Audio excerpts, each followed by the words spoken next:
Welcome to Dominate Your Day, the podcast for corporate leaders, visionaries, and founders who are ready to lead from within. I'm Dana Williams, and after 25 years as a corporate leader myself, I've discovered a powerful truth. The next level of your leadership isn't about more doing, it's about more being. Today, you'll hear from a difference maker who's learned that everything they needed to transform their team and their organization was already within them. They've stopped chasing external validation and started leading from their authentic strengths, purposes, and values. This is what I call the internal revolution. And it's the foundation of my book, Internal Revolution: Lead Authentically and Build Your Personal Brand from Within. It's now available on Amazon. Let's dive in. Welcome to Dominate Your Day. I'm your host, Dana Williams, and today we're launching something special. This is the first part of our two-part series with retired Colonel Eileen Collins. She's the first American woman to command a space mission. So, what does it take to shatter a glass ceiling that's never been broken? How do you lead authentically when you're the first of your kind in a room full of skeptics? And what internal work must happen before you can reach for the stars? In today's episode, we dive deep with Eileen into the foundational elements that shaped her extraordinary journey. From a shy, stuttering kid who found direction through books to one of only 4 women breaking barriers in Air Force pilot training in 1978. You'll discover her game-changing 4-step process for handling mistakes that every leader needs to master. Why authenticity became her secret weapon, and how having a clear personal mission statement can guide you through the toughest of decisions. This isn't just about becoming an astronaut. It's about the internal work every difference maker must do to lead beyond the limits. I am so thrilled to have the retired Colonel Eileen Collins with us today. Eileen's written a book. If you don't know her name, you will now. Eileen is she's written a book called Through the Glass Ceiling to the Stars. It's the story of the first American woman to command a space mission. So welcome to Dominate Your Day. Thank Eileen, you. I Thank have you. so many Looking questions forward to to ask. it. Yes, I mean, we talk here about authenticity and leading authentically. And I read your book and I was reading through just how you had to get through so many hurdles to be the first American woman to command a space shuttle. I mean, I can't even imagine. So how how do you immediately, when you think of that, people hear about what you've done, but I want to go a little deeper. I want to hear about the internal work that was going on in your mind and your heart and your soul when you visioned yourself doing this. Well, there's so many different things that I can say about that, but I'm going to lock onto a word that you said earlier, and that's the word authentic. Mm, And I like that. I don't always hear people use that word authentic. And I find in myself and in many people that I've worked with, men and women both, a need to kind of fill an image of what's expected of you. Let's say you get promoted, you're in a new position at work, and you feel like I have to be this image, or I have to be like the person who had this before me, or I have to be like my role model, or something like that. I think that drains a lot of energy out of a person. And I found myself trying to do that. The word authentic is really important about being yourself and having confidence in who you are, because I think you will have more integrity in as everyone knows, you can usually see through a fake person pretty quickly. I mean, even children can do that. I would, but back up to one of, I would say, the best advice that I got before I went in for my astronaut interview. This is many years ago, but someone told me, just go in there, Eileen, and be yourself. mm, Don't try to be something you're not. And I mhm. took that advice and they hired me. And I actually didn't think I would. I actually was amazed that they hired me. I thought I would have to at least interview 3 or 4 times, but I got in on the first try. And I think by being authentic, and maybe if I got halfway through a sentence and needed to go back and correct what I said, that's showing a little bit of humility, and I want to say some confidence in yourself, that you're not afraid to go back and reword something, or maybe correct something that you said or did, or even admit that you made a mistake. Uh, Mm. and I have, in my book, this is the last thing I'll say about being authentic, unless you want to keep talking about it. In my book, I talk about mistakes that I made throughout my career. And I find that many of the astronaut books, or even some of the pilot books before me, don't really talk about the mistakes that the pilot made or that the astronaut made. I think it's so important that we learn from the mistakes of the people that went before us. And we all make mistakes. In fact, I even have a 4-step process for dealing with mistakes. And Really? just very briefly, the first Yeah. one is you acknowledge that you made a mistake to yourself, Mm. to the people that need to know, you acknowledge you made a mistake. The second one is you fix the mistake. The third one is do something to prevent it from happening again to you or to someone else. And then the fourth step is to move on. Don't dwell on your mistakes. And that was one of my biggest problems. I couldn't get the mistake out of my mind. I think about it for days and weeks and months, and oh, how am I going to recover? And you'll see the examples in the book. One time I took an airplane through a hailstorm. I didn't want to do that, but it happened because I was slow in making a decision to declare an emergency. What I learned is many things, but I could have lost my life in that situation. So, through the mistakes I've made over the years, I developed the 4-step process. And I taught my children, they keep Mm. telling me, Mom, we know, you don't have to keep reminding us. But every time I make a mistake, I run that 4 steps through my thought process. And I think it really helps me to continue, being an authentic person and moving on with confidence. I love how you say acknowledge, fix, and then what are you going to do to prevent it and then move on. I think the hardest part for some of us leaders are exactly what you talked about, to move on. We want to just kind of keep reminiscing about it. How do you move on? Yep. Well, moving on is, I think if you do the first 3 steps of that, it helps you move on. And Mm. the first one is admitting your mistake. And, I think if you, in the flying world, if you try to cover up a mistake, it could mean someone's life. So we do not cover up mistakes in the flying world. But I Mm. remember growing up as a kid, I used to try to cover up, like I broke something in the house. Mm. Or I remember my daughter, she was in kindergarten. She came, this is human nature, by the way. She Yeah. came home. She had a note from the teacher that she had, the note said, which we found like 3 months later, hidden in the back of a closet. Oh my She took, goodness. she was like 5 years old. She took the teacher's note and put it all the way in the back of the closet. And we never saw it until 3 months had gone by. And the note said, your daughter has damaged my Play Doh. She mixed the colors together, and I am requesting for you to replace my Play Doh. Oh my goodness. And she got a little mark. She didn't get a smiley face that day. She got a little red, frowny face. So raising kids tells you a lot about human nature. And I learned that human nature is you want to Mm. hide your mistakes. We Mhm. can't do that. We're all adults. We need to work together and think about these things. So I think that's probably one of the biggest things about moving on, and then using the team to help you work through things together. And I also find that mistakes aren't always the individual's fault. And you find this in the flying world. It could be a procedural, like maybe you made a mistake, but step two, or step three is to do something to prevent it from happening again.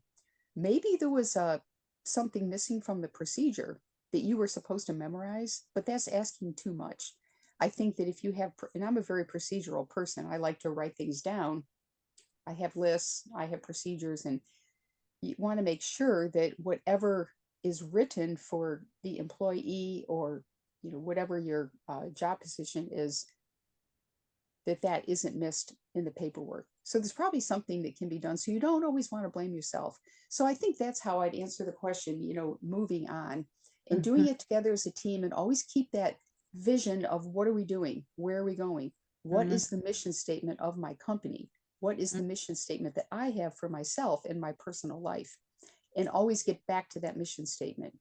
And I think having a little bit of humility and being a good listener goes along with being a good leader and a good person who executes I love whatever that. it is that we're trying to do. I love that you brought up mission statement because I think that's something that a lot of people don't have their own personal mission statement. They might have a mission statement, and of course, working as a retired colonel, you had a mission probably as, in your role there. But have you always had a personal mission statement as well? Well, this is interesting because I wouldn't have called it that back when I was, let's take, for example, back when I was 21 years old and I started Air Force pilot training. I was in the first class of women to go through pilot training at my base in Vance Air Force Base in Oklahoma. There were four of us, four women. We were part of a test program. Can women fly military aircraft? Well, of course, the answer is yes, but we had to prove to the Air Force, which is mainly a bunch of older men that thought that women couldn't fly. We had to prove to them that we could do it, and we knew we could. So, my mission statement, although I didn't call it that back then, but what I told myself when I started that training, I am going to be the best pilot I can be. And that is my focus for the year. And I was not just doing it for me, I was doing it for all the women that would be following us. Because if we had not passed that test program, it could have closed the doors for women in the future. So, again, we're doing it for ourselves because we wanted to be pilots, but we're doing it uh, for all the women in the future. And I'm happy to say, as you know, that the women passed. There were many of us. There were several classes. The women passed the flight training, and a couple of years. I think the test program went on for 2 years, maybe a little over 2 years, and then women were allowed into the program. So I think staying focused on my mission is to be the best pilot I can be. I think Mm. that is the simplest mission statement we can have, whatever it is that you want to do or that you are doing in your life. I want to be the best at this that I can be. And when things start happening to you that pull you away from that mission statement, you need to recognize that, because that was happening to us. Like, we would have the media people would come in and, like, oh, we want to put you on the evening news, or we want you to come down and be a speaker at our local event here in town. We had to say no to those things, because if we were out like promoting ourselves as individuals, that would take time away from being the best pilot we could be. So that was an example of like making tough decisions to stay focused on the mission. And I will say our wing commander was great, because he eventually told us you're not allowed to do any activities off base while you're a student in pilot training. And so that really helped us. So I love that you talked in that story about how you had to say some no to some good things. I mean, you were creating history with being the first women to fly advance, right? Was that hadn't happened before because they just started letting women come into the Air Force at that point. Is that correct? At that moment? That's right. Yeah, Vance Air Force Base started training pilots in 1944 for World War II. And from 1944 until 1978, only men went through training. Now, my class came in, there was a class of, I think there were about 50 of us in the class, four women in the class. Now, on the base overall, there were over 500 pilots, if you include all the instructors and all the students. So we really stood out, um, Mm, and everybody knew how the women were doing in training. The commanders were asking, what kind of grades are the women getting? Know, People could hear our voices on the radio. And that was something very novel back in the late 1970s, just a woman's voice on the military airways. We got a couple of jokes over the airways. Couldn't let the jokes bother me. Actually, sometimes they were funny, sometimes they weren't. But whether they were or not, you get an emotional reaction from a air traffic controller saying something like, Reno 21, is your seatbelt too tight? And they would say things like that on the radio, and you can get mad about it and it'll affect your flying, or you can laugh at it and that'll affect your flying. We just had to stay focused through all these little side comments that would happen. I will say that the guys that we worked with were great. I There were probably some people that didn't want us there. I would say mostly from mid-level management. The bosses, the commanders, loved having the women there. For whatever reason, they really tried. They really liked us, and they tried to get us through the training as best they could. And mm, I would say our classmates were really great. We all worked together to help each other get through training. But sometimes a culture, I've learned over the years, regardless of if it's the military or a civilian organization, sometimes the cultural problems are in the middle of the organization, meaning mid-level management or supervisory roles. Sometimes I'd come across people that didn't want the women there, and I just had to say, well, that's their problem. I'm just going to keep doing the best job that I can. And I'm happy to say that I've had guys come up to me towards the end of training and say, it's really been great having the women here. And they'd Mm. say, the language is cleaned up, or the I guys bet. are trying harder. Now the women are here, they don't want to be shown, or they don't want to be shown up by the women. So the guys are trying harder. Or, hey, they're willing to go to the women and say, hey, like maybe ask for help from the women, whereas they wouldn't have asked for help from a guy. So there were a lot of really positive things about having the women there. And this is really important. I want to say one thing to your listeners, because I often have like young people, college students ask me, um, the guys are treating me kind of strange in the workplace. They don't want to talk to me, or, they don't look at me, and, I think that sometimes smart women can intimidate the guys around them. And I think we need to be aware that we can be intimidating, and some guys are afraid how to act around us because they're afraid we might bite their head off or say something back to them. And I think the way we get around that is by looking people in the eye and being willing to help them if it looks like maybe they're struggling or they don't understand something, to be willing to help them, or just kind of be nice to people. And I find that that has really helped, I think, in the teamwork in the types of teams that I've worked with, actually throughout my career. And I can tell just even you having discernment, you had an internal discernment as you were navigating where they were saying something on the radio to you that wasn't probably something you'd want to hear, but having to navigate that and how to your what's your emotional reaction to things. So were there times when you just had to dig deep for internal confidence because things were so hard, whether it be advance or somewhere else as you were advancing in your career up to astronaut? How did you manage that? Well, I would say it's human nature to doubt yourself at times as you go through life, or you go through school, or you go through a training program, you're in a new job. It is human nature to have doubts about yourself. Mhm. That is totally fine to have doubts about yourself. I don't think we should think there's something wrong with this if we're like, oh my gosh, am I in the wrong place? I had a rough day today. I got in an argument with somebody, or, you know, maybe we didn't get the result we wanted. That is the way things are. I've been Mhm. in a lot of different jobs in my life, and I've had many, many setbacks. How did I get out of that? I think initially I would get very upset when I was younger, and I would go for a run. I used to be a big runner back when I was younger. I don't run anymore, but I still swim, and I get on the cardio machines, and I find that, and I go for long walks. I think Mm, physical exercise is one of the best things that I have done for my mental health, is mm. getting out there, and not everybody can run, but I think if you can do something where you get the sweat up for a period of time, I would come out of those running sessions with so many ideas, and it's like it lit up my brain, and I would get more confidence in myself. So that worked for me when I was younger.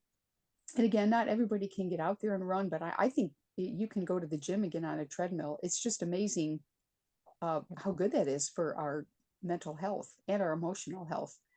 But I would just remember what my mission statement is. I'm here to be the best pilot I can be. That was true in the Air Force. That was true when I was an astronaut at NASA. Being the best you can be in what you're doing, and come back and stay focused on it. And the other thing is, I think when you have setbacks and when you make mistakes, there's a Mm. good element to that, because you become wiser, you're more experienced, you're going to be a better mentor to somebody someday. And I think that I don't think we should intentionally make mistakes, but we should always do our best. But when the mistakes happen, I think we should almost look at them as a gift in Mm. helping us. Like if you read my book, you'll see that all those mistakes I made, I ended up writing a book and coming up with techniques to recover from those Mm, mistakes. And I became an instructor and I passed that on to my students. I love that. Tell me about when you were a child, where all this came from. Was there somebody I read a little bit in your book about how you loved, going to the airfield and watching the gliders, but was there somebody that you really looked up to that was mentoring you during your childhood or talking to you about this, or was it just something innate that you just found inside yourself? Well, for me, I think it was more something more innate. I would say mentors, both of my parents, with all the problems my parents had. I won't go into that now, but my dad was a big drinker. My mother had a lot of issues. My parents split up, and you know, I used to stutter when I was a kid. I had to go to speech lessons, and I was very shy. So I don't think I had like a super great childhood. My family, we had been on welfare and food stamps and Mm, Medicaid and things like that. But as I mentioned earlier, I think I grew in wisdom from those times. But one thing in specific I'd like to mention mhm, is the influence of books. And mm, I'm a big proponent of reading books now. When I was a kid, I would go to the library and, as a little kid, I'd read about like horses and bugs and dogs and, stuff kids like. But as I got older, I found a section of the library on airplanes. And I started reading about pilots, men and women pilots. And that's why I decided to become a pilot because of the adventures. And I mean, they were explorers, they were risk takers, they were, flying something new, an airplane. And then I read about military pilots in the struggles that they had, especially the pilots that flew in the Vietnam War and the mm, ones that went into, they ended up captured and they were POWs and how they struggled through that and how they came out. Most of them survived through their time being a POW and they came back to the military and many of them went back to flying again. In fact, when I was flying C-141s, there were 3 colonels in my squadron who had been held POW in the Hanoi Hilton in North Vietnam. And just reading their stories gave me so much, I want to say admiration for them, but gave me a feeling of, I want a challenge in life. mm, I want to do something really exciting and different, and I want to be a pilot myself. Now, nobody wants to go to war or be a POW. That I wasn't aspiring to do that, but I was aspiring to fly. And I should mention one other thing: the women Air Force service pilots of World War II, they ferried airplanes through the 4 years of World War II, and many of them have books. I think there's only a few that are still of those women that are still alive today, but many of them have written books.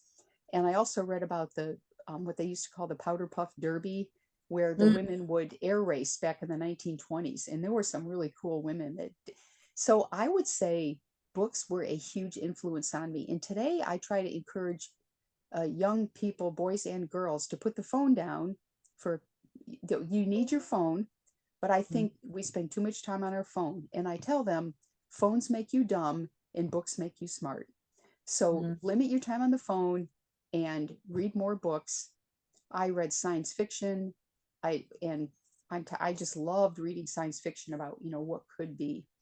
And I also encourage reading history. Especially at my age, I'm reading a lot of history, and I absolutely love reading history. And I've come to believe that human nature doesn't change. Even our technology changes, but people, we're still the same people. The essence of us as humans has not changed over the centuries. We're still the people that make mistakes, and we just need to learn from the people that have gone before us. I love that you became an avid reader so young, and it sounds like because of the challenges you had growing up that you kind of pushed through all that. Were there any relatives, friends, other people kind of cheering you on as you were announcing that you wanted to be a pilot, or was it just kind of starting, did it just one of those things you just pushed through to do? Hey, Where did remember, it was a different world back then. And I would say the second part of your question, it was just one of those things I wanted to do. I did not tell anyone I wanted to be a pilot. when I Wow. was, and it probably started in middle school, mostly in high school. I'm like, yeah, I think I want to be a pilot.